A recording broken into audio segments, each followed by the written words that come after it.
నమస్తే. Welcome to మన TV. ప్రస్తుతం మనతో పాటు ఉన్నారు న్యాచురోపతి డాక్టర్ ఎస్ఏ కుమార్ గారు. హలో సార్, నమస్తే. నమస్తే సార్, నీ పెయిన్స్ గురించి మాట్లాడుకుందాం. Yes. నీ పెయిన్స్ లో కూడా జనరల్ గా ఈ మధ్య కాలంలో 3 రకాల నీ పెయిన్స్ చూస్తున్నాం.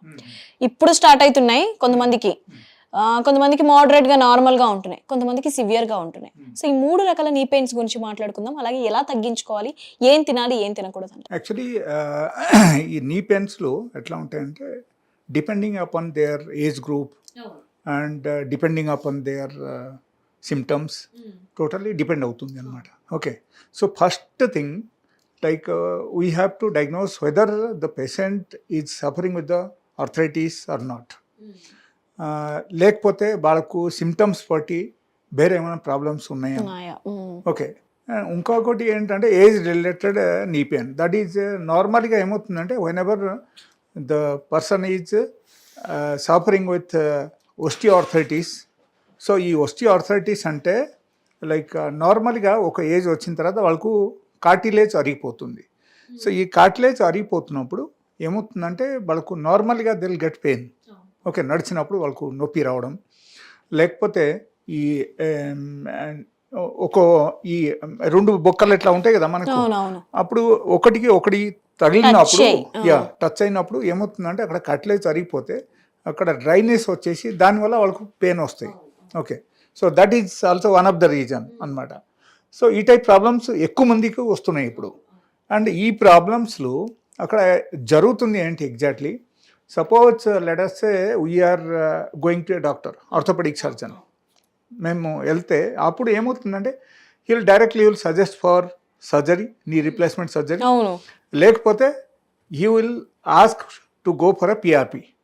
ఓకే, పిఆర్పి గురించి కూడా చెప్తే చెప్పొచ్చు. Next option that is even 2 మీరు చేసినా సరే కూడా మీకు 100% no guarantee for like whether they can tell you like మాకు ఓకే 10 yearsలో మీకు పూర్తిగా తగ్గిపోతుంది, లేకపోతే మీకు ఇంకో తర్వాత మీకు నొప్పి రాదు, nothing like that.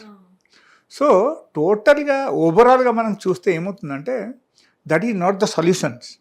Okay, solution is something like whenever we are living in a nature and we are taking all sort of natural food, దాని ద్వారా మన శరీరంకు 100 to 100% సొల్యూషన్ రావాలి. సో ఆ విధానం మనం మెయింటైన్ చేయాలి. That is my opinion.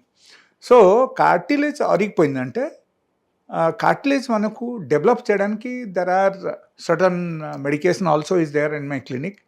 Apart from that ఇంకో కొన్ని ఏమవుతుందంటే లైక్ సపోజ్ ఒకరికి కొలాజన్ లెవెల్ తగ్గిపోయింది, ఈవెన్ దానివల్ల కూడా వాళ్ళకి వస్తుంది. So depending upon the patients only. అయితే ఇప్పుడు జనరల్ గా ఫస్ట్ స్టేజ్ నుంచి ఇప్పుడు స్టార్ట్ అవుతున్న వాళ్ళైతే ఎలాంటి జాగ్రత్తలు తీసుకోవాలి అంటారు, ఎక్కువ అవ్వకుండా? Yes it's a very interesting question. Actually వాళ్ళ ఏం చేయాలంటే ప్రోబయోటిక్ ఫుడ్ పెంచాలి డైలీ ఆహారంలో. Probiotic food in the sense all sort of fruits, okay, raw vegetable juice. Okay, these are the items they have to take in a higher quantity.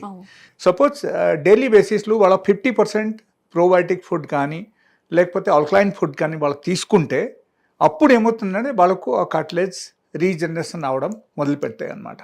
Okay, so 50% at least ఆ type food తీసుకోవాలి. The second thing like there is a small remedy, I will tell you that.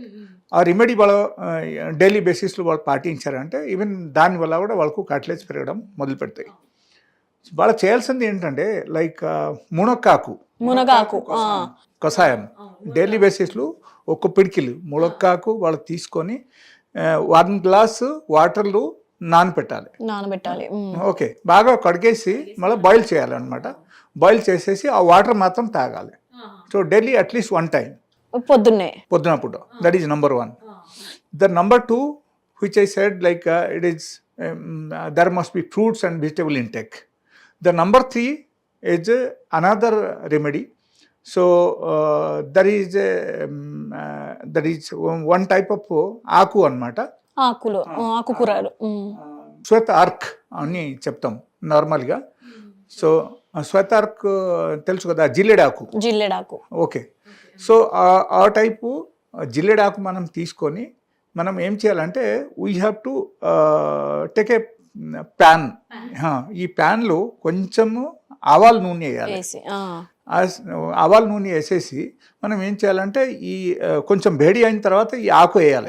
అవును. Okay, వేసేసిన తర్వాత కొంచెం అది కూడా కొంచెం దానిలో కొంచెం ఫ్రై అయినట్టే అవ్వాలి, బట్ నాట్ పూర్తిగా ఫ్రై అవ్వకూడదు, కొంచెం వేడి చేయాలన్నమాట.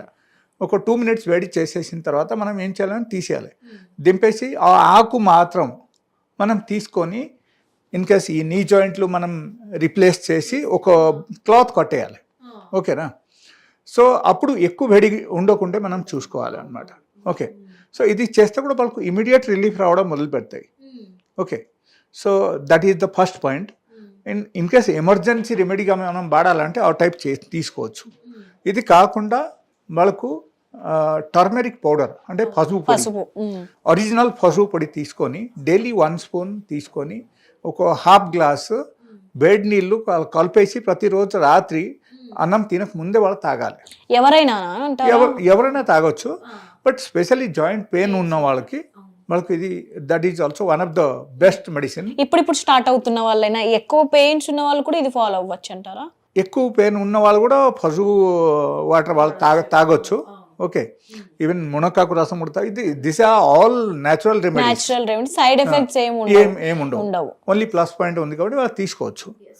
బట్ అక్కడ ఏంటంటే ఎమర్జెన్సీగా ఒకరు వాడాలంటే దట్ జిల్లెడాకు వాళ్ళ ఇన్ కేస్ డైలీ బేసిస్లో వాళ్ళ ఒక 2 to 3 hours వాళ్ళు కట్టారనుకో నీ జాయింట్ మీద, సో వాళ్ళకు కంప్లీట్లీ రిలీఫ్. లేకపోతే వాళ్ళ ఇంకో పని కూడా చేయొచ్చు, పడుకున్నప్పుడు కట్టేసి పొద్దున ఓపెన్ చేసేయాలి. Yes, so that is one of the best remedy.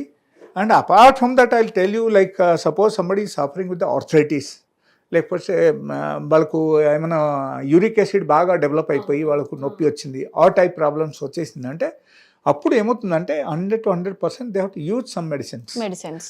కొన్ని మెడిసిన్స్ వాళ్ళు వాడితే వాళ్ళకు పెయిన్ అట్లీస్ట్ తగ్గడం మొదలు పెడతాయి, ఇన్ఫ్లామేషన్ తగ్గుతాయి, నీ జాయింట్లు స్వెల్లింగ్ ఉన్నా, రెడ్నెస్ ఉన్నా ఇది మొత్తం తగ్గిపోతుంది. ఇది అన్ని తగ్గిన తర్వాత అప్పుడు again we should think of going for normal natural diet pattern. దాంతో బట్టి నా మెడిసిన్స్ కొంచెం వాడితే వాళ్ళకు 100% తగ్గుతుంది. Right, thank you.